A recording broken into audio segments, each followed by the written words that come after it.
Bem, meu nome é Paulo Regulus Neves Freire.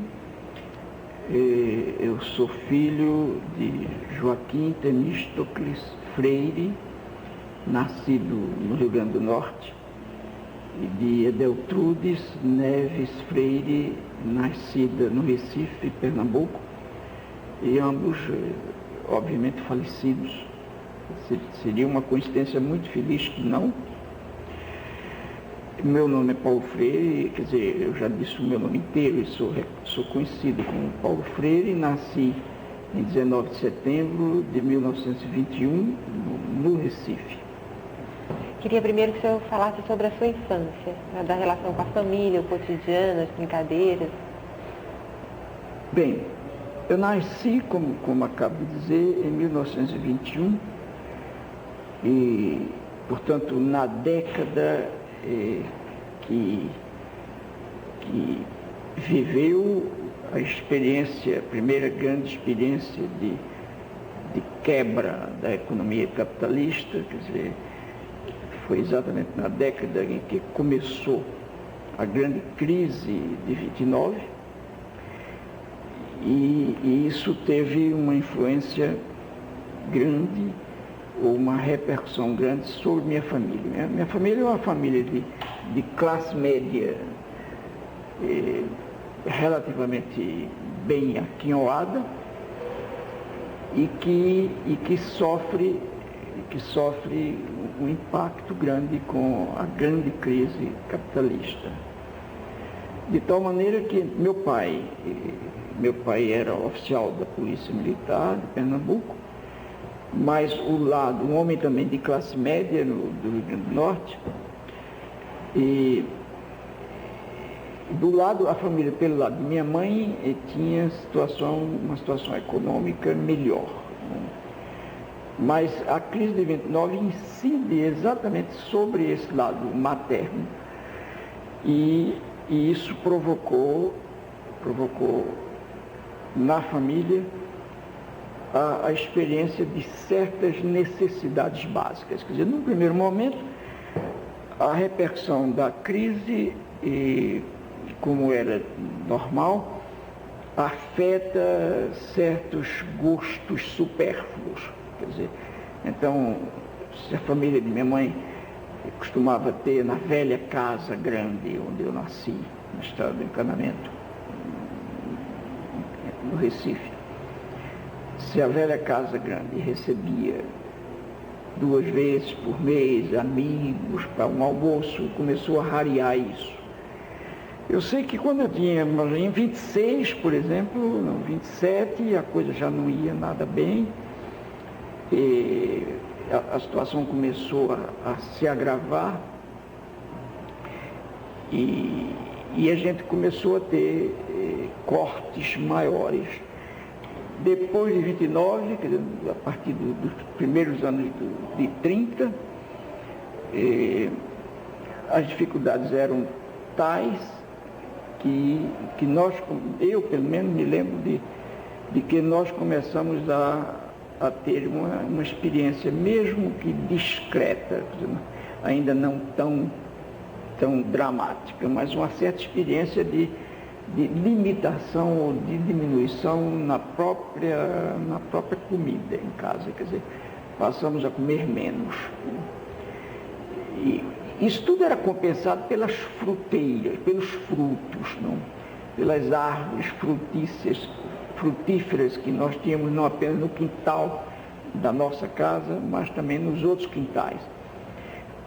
Mas em 34 a coisa se agravou de tal maneira, não, em 32 a coisa se agravou de tal maneira que a gente foi obrigado, minha avó perdeu essa casa grande onde eu nascera, era Casa Amarela, e com um grande sítio, não houve possibilidade de recuperá-la, e dessa maneira nós fomos obrigados, a família, eu era menino, foi obrigada a largar o Recife, a se adentrar um pouco para o interior, numa espécie assim de solução mágica que a família dava para ver se saindo do centro urbano mais forte era possível sobreviver. E aí então minha família se muda de Jaboatão, do Recife para Jaboatão, que é uma cidade a 18 quilômetros do Recife. Ela hoje, apesar de manter sua autonomia política, ela hoje está a 3 minutos, não 3, mas está a 10, 15 minutos do centro do Recife. É uma cidade quase que um prolongamento do Recife, mesmo que seja autônoma, que tenha sua política, seu governo municipal. Naquela época, ir a Jaboatão era uma espécie de viagem. Eu me lembro do dia da mudança, eu fui com meu pai no caminhão, os últimos terens da gente, possivelmente no segundo ou terceiro caminhão. E era um dia todo, quer dizer, não havia calçamento sequer. No entanto, hoje você faz isso com uma rapidez enorme. Mas nós fomos morar em Jaboatão, num lugar chamado Morro da Saúde, que eu sempre visito toda vez que posso, que vou ao Recife.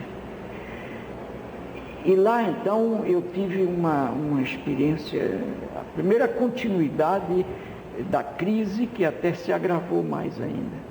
Meu pai tinha sido reformado muito jovem, por questão de saúde, não trabalhava, a sociedade brasileira fechada demais, na época não havia o que fazer com ele, e ele passava o dia em casa ou lendo ou trabalhando numa oficininha que ele mesmo montou, fazendo gaiolas, fazendo isso, fazendo aquilo, e a gente ao lado dele. Quer dizer, nós tivemos a vantagem de, tendo sofrido a crise, ter tido a presença paterna numa sociedade machista como a nossa, numa cultura machista como a nossa. Tivemos a chance, por acidente, de conviver diretamente com a figura paterna, que é uma coisa também fundamental, uma coisa importante. Mas lá em Jaboatão, onde eu aprendi muita coisa, em primeiro lugar aprendi a ampliar o meu mundo, porque no Recife, meu mundo na estrada do encanamento, onde eu nasci, se adstringia ou se restringia ao quintal, mesmo grande, da casa. Em Jaboatão esse mundo cresceu um pouco. Eu era um menino que mudei também de sociologia, porque quando eu deixei o Recife, fui morar em Jaboatão, na beira de um rio. E então aí, mudando a sociologia, eu mudei um pouco a psicologia também, entende? Mudei a ecologia, quer dizer, eu passei a sofrer influências que eu não sofria antes e que foram muito interessantes para mim, muito marcantes. Quer dizer, eu ampliei o universo de amizade. Então, eu passei a ter em Jaboatão meninos que ficaram meus amigos até hoje, um ou outro ainda sobrevive, e que eram meninos filhos de camponeses ou filhos de trabalhadores urbanos, por exemplo, da cidade ferroviária na época, que era Jaboatão. Mas a experiência da fome cresceu de um lado, mas era como é que eu diria, era a fome de mercado, quer dizer, de produtos do mercado. Aí a gente não tinha dinheiro para comprar, mas não havia a fome rigorosa, porque a gente tinha as frutas em abundância e bem mais fáceis do que quando a gente morava no Recife. Quer dizer, naquela época, realmente, morando onde eu morei, em 1932, em Jaboatão, dificilmente uma criança podia passar um dia inteiro sem comer, porque podia passar até um mês sem comer feijão, por exemplo, sem comer carne, mas não passava, e isso teria repercussões, claro, mas não passava sem comer, porque havia manga, havia jaca, havia banana, havia tudo isso. Ainda, além do mais, havia ovos também, de galinhas andarilhas que punham